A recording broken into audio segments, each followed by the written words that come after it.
But I want to yield now to one of the Helsinki Commission is a bicameral, bipartisan commission. And so one of our senior members in the House is my good friend, Steve Cohen. And I will yield to him at this time. Thank you, Madam Chair. I don't know how that comes from bicameral because we're all on the same camel for the House, and bipartisan, we're all Democrats. And while I don't look African American, I have the largest African American district in the United States, percentage-wise. So I represent African Americans. I understand the plight of African Americans, and I'm Jewish, so I understand the plight of Jews. But they don't have to be a Jew, and I don't have to have an African American district to understand the Roma and other discrimination, women, that goes on around the world. The chair was quite positive and uplifting when she heard from the representative from the Netherlands and said, "Oh, I'm so thrilled to see that the young are here and carrying on and continuing the fight." And that was positive, and I commend you for that.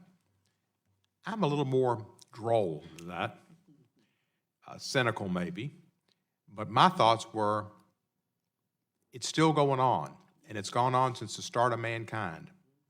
And discrimination and hatred and intolerance and dividing people by race and gender and religion and every other way imaginable has gone on for time immemorial. And as far as the Jewish situation in Europe and its racism, the pogroms in Russia, Hitler and the concentration camps, and it goes back to Spain and the Inquisition. Relative to that, the United States has been pretty good to Jews. But we've got a lot of anti-Semitism here as well. And I've been in Hungary, and I know the situation there is not good. And I've been in Poland, and I know the situation there is not good. There are problems around the world. So back to the chair and her optimism, I commend each of you for taking on your role in politics and being involved, especially the two young ones here. They're not the squad, they're the duo, I guess. But you've got a great mission. Carry it on and be strong. To Mr. Franz, let me ask you this. When I was in Hungary, I learned a lot about discrimination against the Roma. I've seen it everywhere. In the Balkans, it's great. Are there any countries where it's better or worse in Europe? Is Roma discrimination pretty constant, or are there places that treat the Roma better and places that treat the Roma worse? Thank you for this question. I think we must say the discrimination in Hungary is, so we have in Hungary a president, you know, Orban, and he has laws that when you are homeless, you go in jail. When you get social benefit and you don't work for the community or the state, you get no social benefit. When you get no social benefit, you go homeless. When you go homeless, you go in jail. And then they say, okay, we have for the education for the Roma people, for the Roma childs, we have a program. It looks so, they have segregation in the education that calls.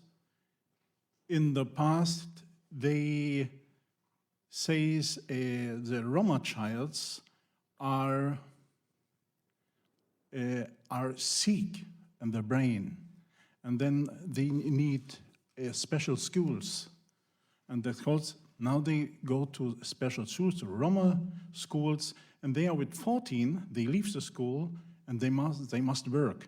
But in Hungary, it's so that are from poverty affected people, they get no work, they must work for the social benefit.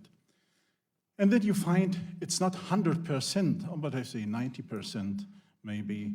And in East Europe, we have the problem that more than 90% of our people with Somali background are without work.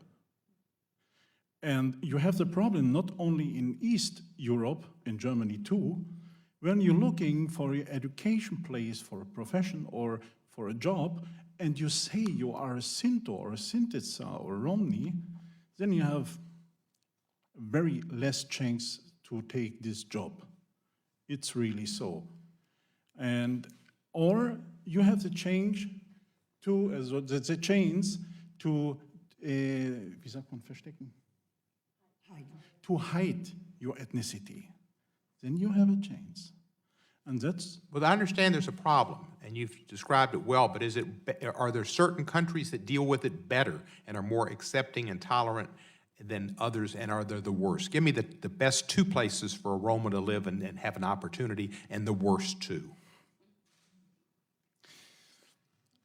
my experience is Eastern Europe, Romania, Bulgaria, and this country, it's very, very, very bad situation. And I think when I was in Germany or the Netherlands, it's much better. But that calls, when we have the studies in these countries, in Germany too, in the last studies was more than 50% of the German was asked about Sinti and Roma. They say, we don't like Sinti and Roma. You must kick it out from the land. And we must know that my family lives like more than 600 years in Germany. And we have a big problem too. We must change now the narratives in Europe.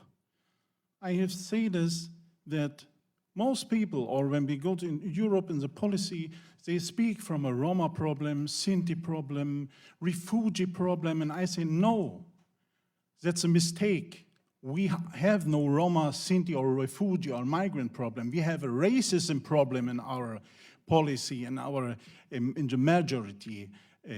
That's really, really important to change the narratives, and then you can change your focus.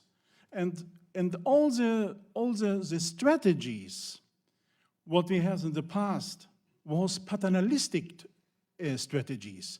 The affected people was never a part of the conception, and they don't. It was never an equal partnership. And then now, there was in the past, in the early past, we had the Roma strategy. Now they end. The evaluations shows they failed. And why? Paternalistic approaches. The affected people was only victims. And that's, I think, that we must change. No paternalistic approaches, and we must take these affected people from anti-Gypsyism as an equal partner, to participate as equal partner. And I say what your question, I think in East Europe, we have very bad situation, but no, it was in the early past, was in Italy too. Salvini was there, and he wants ethnical data from Sinti and Roma. That makes the Nazis too. Let me ask you, because I understand what you're saying. The Roma and the Jews have often been what's called the canary in the coal mine. When they first experience it, and it's a sign that there's racism coming, because they're often the first to be discriminated against. In Germany, I read yesterday, and I hope it was inaccurate, but I suspect it was not, that a man was named a mayor who's a neo-Nazi somewhere, I think it was near was it Dresden, I forget where. How did that come to pass? A neo-Nazi appointed mayor? And is that a sign of a problem?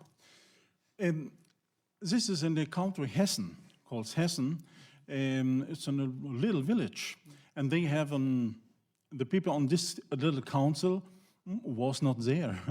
And he was elected, and the Nazi was there. Elected by the council? Yeah.